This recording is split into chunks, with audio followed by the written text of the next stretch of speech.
Сигурни сме дека ќе уживате во следнава спортска приказна, наша спортска гордост и драго ни е што до наша адреса пристигна информацијата дека Елена Артовска го освои високото 8-мо место во светот во категорија жени токму во планинско трчање или скайранинг. И она што ќе честитаме за тоа што без никакви обструкции, дали треба да дое, како треба да дое за својата работа и така натаму, запали што се вели автомобил и утрово дојде директно од Охрид, доаѓа во утринска антилма. Прво затоа ќе заблагодариме, затоа што претпоставам дека во овие ситуации сигурно може и се подготваш за работни часови и така натаму, ама успеваш тоа да го одложиш за да одеш токму во утринска антилма. И не знам дали досега имаше твое прво појавување со оглед на тоа дека само пред 3 дена се врати повторно од Шпанија, 14-та поред во една друга категорија ќе не кажеш, меѓутоа честитки за нашата национална спортска гордост. Ова заслужува аплауз. А само да поправиме дека веќе не е Ратовска, да не се налути таму Карамфиловска, иако со Ратовска ги освои или не? Па да. Така некако беше. Така си заведена. Заведена си со Ратовска. Да. Меѓутоа, пак ќе кажам, Душко само ме информираше, има мала промена во генералите, ама нема да и пречи бидејќи секаде е заведена како Ратовска, ама ќе честитаме и за новината и она приватна во твојот живот. За една Карамфиловска да се докажува. Тоа е нека нова сега ново алтер его твое кој што ќе треба да си го докажеш со претходната Ратовска. Да. Како и да е, ќе честитам секако и на Душко бидејќи тој секако е со нас долги години сутринска антилма. Сме ги говориле активностите за Македон, за планинарското друштво и овој пат сме говориле со тебе и неколку пати, меѓутоа во улога и на претседател на Скайринг комисијата, меѓутоа планинската тркачка и софтвер девелопер Елена Артовска 8-ма во светот во скайранинг. Ова е сериозна бројка убава. Прво, добро утро и добро ни дојдовте и веќе упативме честитки со Марко, но Илена да раскажеме за гледачите каде беше во Шпанија и што се случуваше таму и како успеа да достигнеш ова високо место, овој висок пласман. Добро. Најпрво благодарам за поканата. Добро утро до сите гледачи. Конкретно за Шпанија, може да почнеме од таму, односно од светското првенство кое што беше во Шпанија оваа година. Пласманот беше за мене највисок до сега на светско првенство, односно 8-мо место во комбинирана класификација. Тоа значи дека се трчаат две трки, кои што после тоа се пресметува резултатот од тие две и се добива некакво рангирање, каде што јас бев 8-мо место. Значи, ова мислам дека е најдобар резултат за мене, а мислам дека и на државно ниво. Генерално за нашата земја. Дали ти е прво светско на кое што учествуваш? Не, ова не ми е прво. Веќе од 2019 се одржуваат европски и светски првенства секоја година, значи преку една година. Ако годинава има европско, година ќе има светско и така натаму, значи преку една година. Јас настапувам од 2019 па наваму со една година исклучок која беше короната, нели? Првата година беше европско првенство, после неа светски првенства, нели, секоја година различно, меѓутоа овој резултат е најдобар за мене. Најдобриот за тебе. Претходната година беше нели европското првенство, таму бев 7-мо место класифицирано во комбинирана класификација, нели? Но тоа беше европско првенство и секако дека конкуренцијата е многу поголема на светските првенства, бидејќи од надпреварачите се од цел свет, не само од Европа. Од каде доаѓаат најдобрите? Па мислам дека од Европа, Италија, Шпанија, да. Каде што се попланински земји, каде што има можност за подобри тренинзи? Да, токму така, да. Особено оние земји кај што има нели Алпи или Пиринеи конкретно. Мислам дека од таму се најдобри. Секако има исклучоци, нели? Нормално. И ние сме добри. Добри, ние сме планинска земја, па имаме потенцијал. Има исклучоци, како се надовар за малце, затоа што конкретно кога зборуваме за светското првенство во Шпанија, шампионка официјално стана девојка од Шведска. Дури прво и второ место беа од Шведска, а Шведска нема планини. Така што тоа е малце за дискусија. Да, меѓутоа имаат они своји методи на тренирање, како блиски сме со шведската репрезентација, што беа и дел лани тука во година уствари на Титовар Скайрейс. Но да, грото се Шпанија, Италија, очекуваме Америка да стане се подобро, пошто година во година се поише ги интересира спортот, така што они као континент више. Да. Тишко, јас се сеќавам дека со тебе последно, можеби пред неколку месеци говоревме за скайранингот, генерално за активностите, меѓутоа би сакал само да им појасниме на гледачите, можеби од повозрастната категорија кои што не се сретнале. Така некако. А и меѓу другото го ставаме како категорија планинско трчање на земена подлога, меѓутоа сепак стана збор со колегата Саша, говоревте дека има различни категоризации. Ќе потсетиме дека тоа се предели кои што се издигнуваат на 2000 метри надморска височина, поради што не е ова случајна дисциплина која што се знае да се каже трчање низ небото.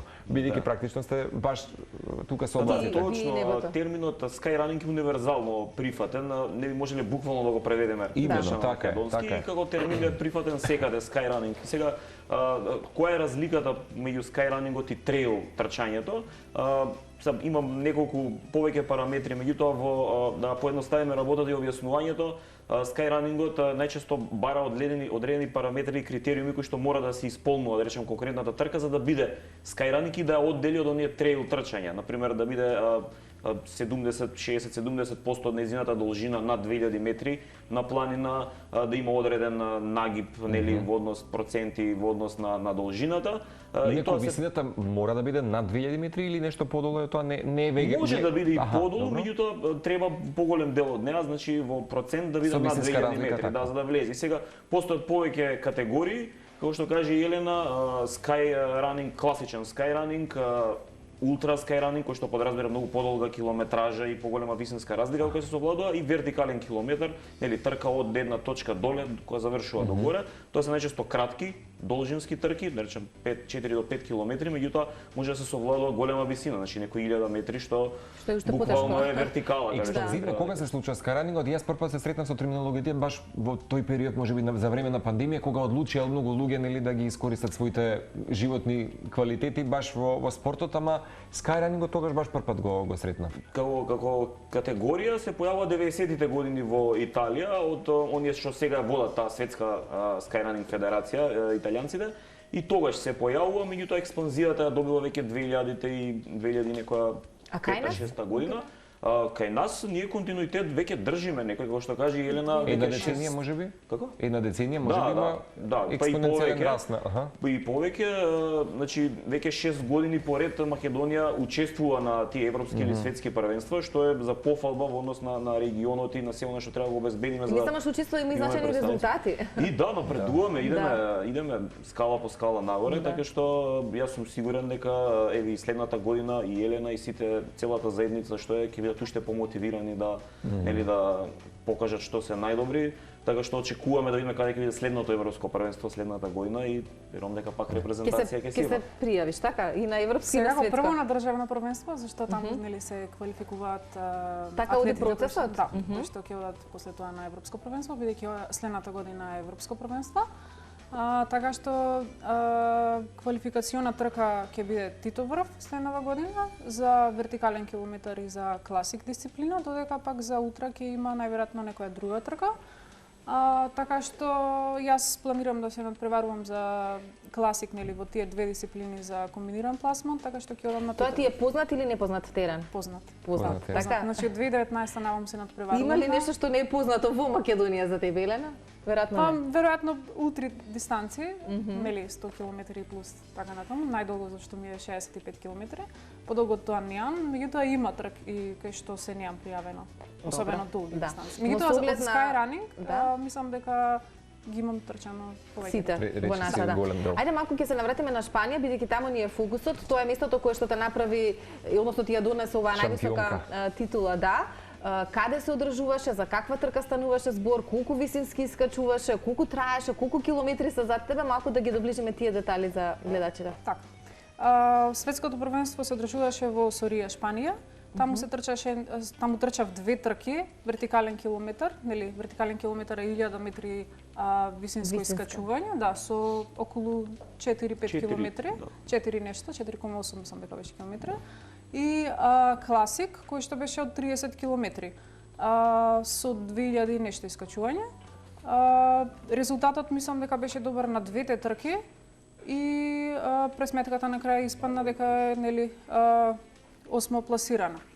Освен тоа, за во Шпанија конкретно, последниот викенд имав уште една трка која што беше дел од светските серии. Значи тие се исто така трки кои што спаѓаат во една квалификација, односно лига на трки. Баш можеби најдобрите учесници сега беа пред 3 дена во Шпанија. Токму така. Оваа трка беше финална трка и за да учествуваш на таа трка мора да фатиш некаква квалификација. Сега квалификацијава јас ја фатив на два начини. Првата беше тоа што бев во топ 20 на светско првенство и бев прво место на Пирин, која што исто така квалификациона трка во Бугарија. Значи подиумот од таму и осмото место од топ 20 на светското првенство исто така што се одржуваше во Шпанија ме донесе до таа финална трка кај што учествував и освоив пласман од 14-то место во Sky Masters конкуренцијата, каде што на вистина најдобрите тркачи се пријавуваат за Skyrunning и е на многу повисоко ниво. Знаеш да го подлечеш, знаеш да го апострофираш дека Skyrunningот е добро за менталното и физичко здравје, таа баш ментална хигиена, ама клучно прашање зошто Skyrunning како дисциплина? Зошто Skyrunning? Привлечноста и естетиката на спортот. Или со каков спорт започна за да преминеш веќе професионално во Skyrunning? Па јас најпрво започнав со планинарење. Изметам дека тоа е многу подобро да се започне со Оттаму некако? Да, или од планинарење, или ако се преминува од трчање на рамно на асфалт, па да не биде екстремно да не биде екстремно, туку да биде нели чекор по чекор, можеби на почеток некои помали дистанци, да не се претерува и нели да не се занемарува тежината на да не се занемарува времето за одмор, да не се претерува со тренинг, да не се влезе во претренираност и така натаму. Конкретно како почнав, нели со планинарење, потоа постепено нови тренинзи, прво со планинско трчање, нели зашто се разликува планинското трчање од Skyrunning, поради тоа што Skyrunning опфаќа многу потехнички терени, многу поголема висина и можеби инфраструктурни и покомплексни, да речеме, планински предели, така? Да. И нели не е исто да се трча на карпа, на низ одрон или било каков терен што опфаќа Skyrunning-от и да се трча по сингл трек патека планинарска. Така што мислам дека тоа е многу важно да не се оди нагло, нели, сега да земам да трчам 30 км или 40 ако претходно воопшто немам планинарско искуство. Така. Има подмладок добар во оваа наша спортска Skyrunning? Се надобрзам дека основата на спортот е да сакаш природата и планините. Тоа не ми ќе тргнеш да планинариш, па си викаш што има сега да се влечкам на планинарче, да почнам побрзо. И доаѓаш до одредено ниво. Подмладок, да, убаво спомна подмладок, за жал нема многу подмладок.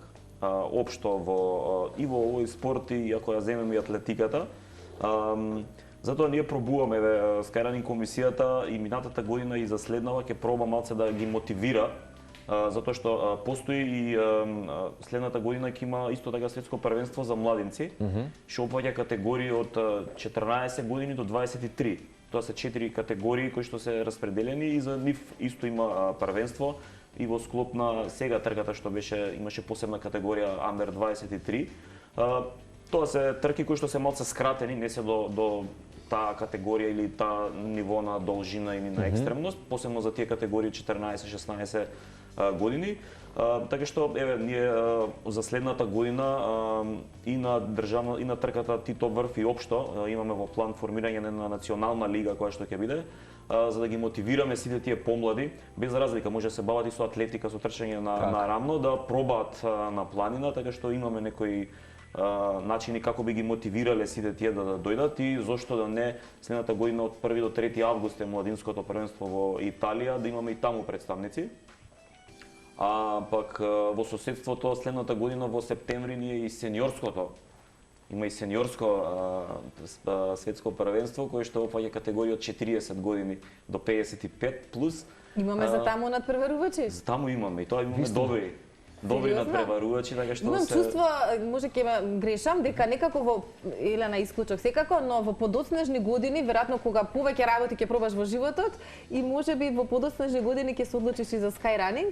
Веројатно Има некоја логика да мора приоритетите стануваат поинакви, рекалибрираш некои работи и сакаш да се насочиш. Да бидеме искрени, во овој спорт, многу спортови кај нас, ретко кој може да се посвети тотално на спортот со тренинзи, со едно друго, да занемари работа или приватен живот, така што обично оној период кога веќе ќе ги средиш тие работи, кој имаш повеќе време за себе. Кога ќе пораснеш деца, ќе имаш време за себе. Кога пораснеш деца, нема трчаш од Савелја ги однесеш во школа во гради, него што го прави. Имаш време за кондиција. Па тој период малце ќе биде, нели, посебно кај жените, малце ќе се крене рачна, нели, во однос на активност, на тренинзи, сите тие работи, меѓутоа кога ќе дојдеш веќе во фаза кога тие работи се средни, пак имаш доволно време да си посветиш за спорт и за тренинг и има врска, да, точно е дека има врска и годините со тоа, но имаме добри надпреварувачи. Но добре што постоите и сениорско, па има каде да се надпреваруваат, покажат и докажат. Илена, Дуле вели нели тренинзи, каде ги одржуваш ти тренинзите, каде тренираш со оглед на тоа што си од Прилеп, меѓутоа веќе неколку години живеете со супругот во Охрид и велите Галичица е нашиот број 1 избор. Меѓутоа дали само таа е соодветна за тренинг? Сам соодветна во смисла да може да одговори на потребите, бидејќи ти сепак се спремаш за светски надпревари. Да, така. Прво секако дека не е само Галичица, секако дека трчаме на повеќето планини во Македонија и надвор. Но секој ден тренираш? Па речи си секој Некаде ден, прочитав, Лили, зависно од трката во која што се за која што се фокусира. подготвуваш. Тоа има, имаш кажано, или ртовска тренираш 6 до 7 пати неделно на трейл патеки. Да. Да, значи зависност од трката. Не знам, ако е трката, например, овој викенд, нема да правам толку тренинзи, ќе намалам на тренинг и така натаму. Во однос на тоа каде се прават тренинзи, значи се прават на планина вообичаено. Се не мора да значи дека Галичица, сме правеле и на Шарпланина и на Јабланица и било каде, на Пирин и исто така многу е значено тоа што не станува збор само за планинско трчање. Не дека правам 6 до 7 тренинзи само планинско трчање. Значи, од тоа може да спаѓа и турно скијање, што многу придонесува до подобрување на изодување на вертикалните делови. Исто така и самото планинарење. Значи, не е само трчање. Може би некој тренинг ќе биде нарамно, интервален тренинг или било како. Значи, се прави одреден план на годишно ниво, каде што не мора да се следи нели 100%, меѓутоа некои 80% да се има некоја слика, нели кон што се цели и кон која трка треба да се даде максимум, кои се најважни трки и така натаму, зашто на годишно ниво има многу трки. Мислам дека оваа година истрчав околу 15 трки, што е навистина голем број за планинско трчање. Браво. Така што во секој аспект треба да се внимаваат многу работи. Значи не е само тренингот, треба да се внимава и на исхрана. Менталниот склоп е многу важен затоа што кога си таму некаде, има ли кризи? Елена, се случуваат ли кризи? Секако, да. Особено, не знам, кога ќе ти се смачи на кој рефрен го пееш за време на криза? Шарпланија нешто. I want to break free. Што барам овде? Па да, доаѓаат и такви мисли. Сериозно вака, што ми требаше тука да се качам. Секако дека да. да. Спортисти велат дека има некој конкретен рефрен или мантра што се повторуваат и само тоа како репетитивна ми се случува и мене, да. Меѓутоа колку и да има тешки моменти кога си мислиш нели што барам овде, зашто ми требаше да се пријавам на трка, да. Кога ќе дојдеш на цел и кога ќе видиш каков резултат си остварил, навистина е многу драго и се заборава. Мислам сите негативни мисли се забораваат. Но факт е дека постојат кризи и тоа е убаво да се спомене, затоа што менталното здравје е многу важно. Инаку, мора... Страдаат ли колена, извини уште ова? Најмногу или не? Па конкретно кај мене јас сум немала никакви повреди. Мислам секако дека страдаат после тоа ден-два после трка особено. Да се видиме на 60-70 години кој ќе. Да, зависност од возрастот. Не за друго, ја не знам на 38 почнуваат некако да крцкаат се. Затоа спомнав уште на почеток дека нели не треба да се занемарува периодот за одмор, зашто ако те болат колена или што и да е некаква болка која имаш, не треба да се претерува, треба да се направи некоја пауза. И сега после светского има одмор за тебе или до крајот на декември сигурно ќе направиш пауза? Па трки ќе направам пауза 1 месец, да, меѓутоа тренингот не го занемарувам. Само 1 месец. Еден многу битен момент што мораме да го напоменеме дека Антонио, господинот Карамфиловски, нејзиниот партнер, е исто така тркач, е исто така дел од репрезентацијата на Македонија, еден од нашите најдобри ултраши, ние што ги викаме. Да ни дојдат. Зборот долги. Да, така што он има добар тренинг партнер. Има добар тренинг партнер. Не е секојаш сама на Да, планина, и има тоа е верувам многу дека важно. големо Да. влијание Supporting role, поддршка. Да, поддршка при незините тренинзи. Така што не секогаш е сама па да си пее сама песнички која има криза, за сигурно има нека се. За да врзимате. Инаку Цеца ја прашувам пред да почнеме нели со сутринската тема. Како си трчала Елена вели на можеби некаде на скандинавските земји, негде на глечери, негде пишува дека трчала. Па сум трчала на Монт Блан. Така тоа кротко го каже како да е тоа сериозно на некоја лесна патека. Сериозно како е да се трча на глечери бидејќи канјони, глечери, шумски предели, меѓутоа да не забораваме дека тука се прекрасните Франција, Италија, Швајцарија, Хрватска. Сам баш убави предели, веројатно покрај сите Пейзажите што ги гледаш, предизвици. забораваш се. Хоризонтите се Да. многу побави од секој аспект да ги видиш од таа Така. перспектива. Токму така. Па гледките се стварно убави и не може со ништо да се споредат. Мислам дека и не може ни да се опишат конкретно како се доживуваат.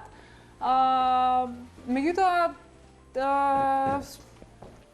нели, секоја трка си има своја убавина. Не мора да значи дека ако има гледки дека е убава или Да, или лесна, или полесна. да, тешка лесна, секако. Што знам, мислам дека најголем впечаток ми оставиле тие трки. Вела дека многу спортисти кои што се бават со овој спорт дека алпските патеки се незаменливи. Да, да. И јас го имам истото мислење. Има некој посебен шмек. И магија во исто. Да. Да трчаш Токму. брзо или да застанеш да Да, сликаш. Да.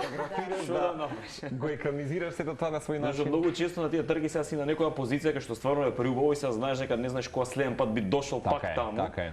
Скаш што да Да правиш? се погодат сите услови, така е. Професионалното е пред. Именно. Тука ќе остане за секогаш. Нема многу време за гледање на страна, мораш да Некако, трчаш. да, некако пред крај, Елена, има ли нешто следно што ти е цел, веројатно во новата година, предпоставувам да си го оствариш или некој предел кој што сакаш да го истрчаш? Да. Па за следна година пред се цел ми е нели европското првенство, значи прво треба да се квалификувам за да одам на европско првенство, односно државното првенство Титоврв како прва трка од Skyrunning.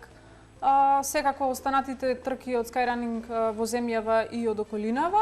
И исто така имам план да истрчам некоја трка која што е дел од светските серии, евентуално и Sky Masters, односно таа финална трка доколку фатам услов повторно. А која може би најултимативна точка во скайранингот, да се зборам сега и од аспект на планина, инфраструктура сама по себе, која што е може би најкомплексна за еден учесник? Како трка? Како трка, може би како цела инфраструктура планина, не знам да речеме сега која е Шпанија конкретно, ма не знам дали има некоја потешко од ова.